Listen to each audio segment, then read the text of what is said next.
सदर मुमलिकत आसिफ अली जरदारी और वजीर आजम ने ईद उल फितर के मौके पर कौम को मुबारकबाद पेश की है। सदर मुमलिकत ने अपने बयान में कहा कि ईद का दिन इत्तेहाद और यकजहती का दर्ज देता है। इसकी असल खुशी दूसरों के साथ अपनी खुशियां बांटने में है। सदर ने मुल्क को तरक्की और खुशहाली की राह पर गामजन करने के लिए मुत्तहिद रहने पर जोर दिया।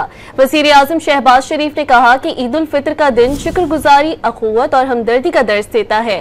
इस मौके पर गरीबों और मजलूमों को याद रखने की जरूरत है। कौम को हर किस्म की इंतहा पसंदी, नफरत और फिरकावारियत से दूर रहना होगा। वजीर आला पंजाब और वजीर आला सिंध ने भी कौम को दिल की गहराइयों से मुबारकबाद पेश की। सदर मुमलिकत आसिफ अली जरदारी और वजीर आजम ने ईद उल फितर के मौके पर कौम को मुबारकबाद पेश की है। सदर मुमलिकत ने अपने बयान में कहा कि ईद का दिन इत्तेहाद और यकजहती का दर्ज देता है।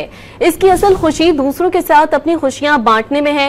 सदर ने मुल्क को तरक्की और खुशहाली की राह पर गामजन करने के लिए मुत्तहिद रहने पर जोर दिया। वजीर आजम शहबाज शरीफ ने कहा कि ईद उल फितर का दिन शुक्रगुजारी, अखुवत और हमदर्दी का दर्ज देता है। इस मौके पर गरीबों और मजलूमों को याद रखने की जरूरत है। कौम को हर किस्म की इंतहा पसंदी, नफरत और फिरकावारियत से दूर रहना होगा। वजीर आला पंजाब और वजीर आला सिंध ने भी कौम को दिल की गहराइयों से मुबारकबाद पेश की।